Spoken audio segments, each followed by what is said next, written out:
আজকে ওয়েডনেসডে, অনেক দেরি হয়ে গেল রান্না করতে, অনেক 1:30 প্রায় বাজে। তো এদিকে চিকেন হচ্ছে, তো আবার ইচ্ছা করে সারা সপ্তাহে ঘরে থাকি একটু বেরোতে। তো অনেক বলছে কখন বেরোবে, 1:30 বাজতে চলে রান্না হয়নি। তো পোলাওটা বানাবো, বাসন্তী পোলাও। তার জন্য ঘিটাকে একটু গরম করে রেখেছি। আমি হলুদটা ওইভাবে দিই না, এই গরম ঘিয়ের মধ্যে একটু দিয়ে দিলে রঙটা একটু ভালো হয়।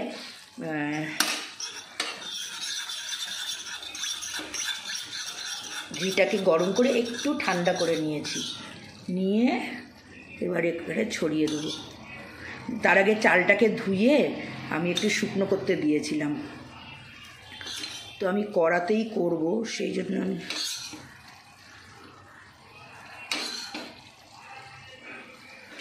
চলো দিলাম। এর মধ্যে একটু আদা কাঁচা লঙ্কা বাটা দিয়ে দিলাম, আর দিয়ে দেবো আমার কাছে যে পোলাওয়ের একটু মশলা আছে, দিয়ে দেবো। আমি কোনোদিন পোলাও মশলা দিয়ে করি না, তো আজকে আছে বলে আমি একটু দিয়ে দিলাম। তো এবারে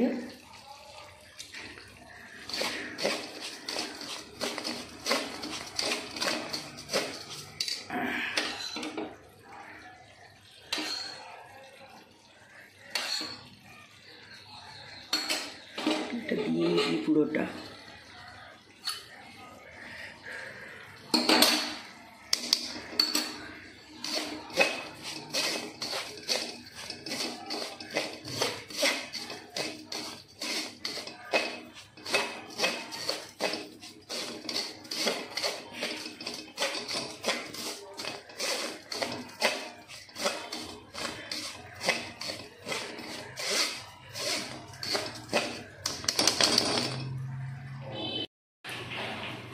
চলো, এখানে সাদা তেল আর একটু ঘি দিয়ে দিয়েছি। এবার তেজপাতা আর গরম মশলা ফোড়ন দিয়ে দিলাম।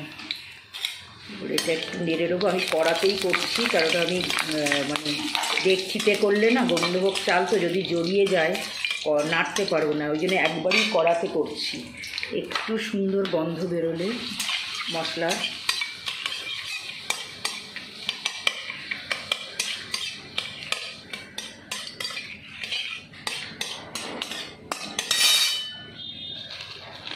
কাজগুলো দিয়ে দেবো।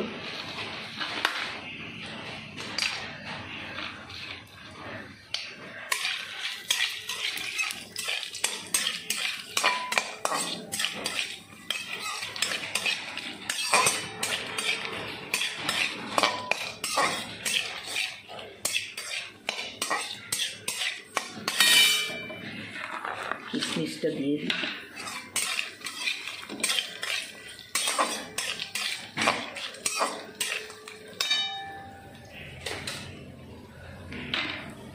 এবার চালটা দিয়ে দেবো।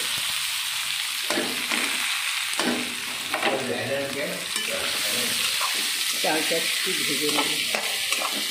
দেখো, আমি এই কাপটার 1.5 কাপ চাল দিয়েছিলাম, সুতরাং আমি 3 কাপ জল দেবো।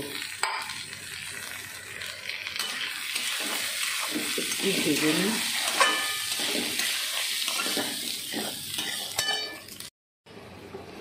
চলো, জল দিয়ে দিয়েছি, নুন মিষ্টিও পরিমাণ মতো দিয়ে দিয়েছি, কিন্তু বেশি জল আছে তো বোঝা যায় না, অল্প করেই দিয়েছি, পরে দেখব। আর এই কটা চেরা কাঁচা লঙ্কা দিয়ে চাপা দিয়ে দিলাম।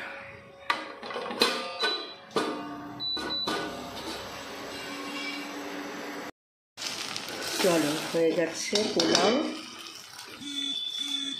এটাকে এবার এই অবস্থায় নামিয়ে দিলে ঝরঝরে হয়ে যাবে। বেশি ঘাটবো না, গোবিন্দভোগ চাল তো, এই অবস্থায় আস্তে করে নামিয়ে দেবো।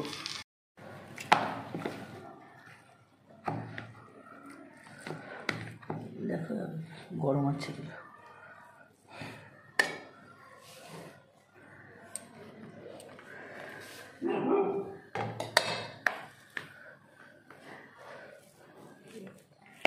ডালাগুলো ভেঙে দিই।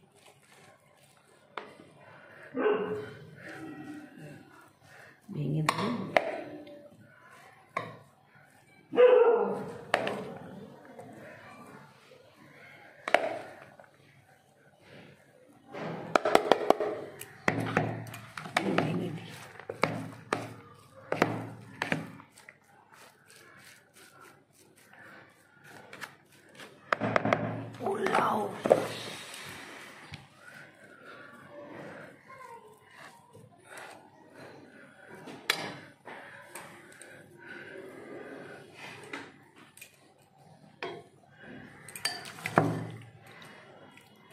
সালু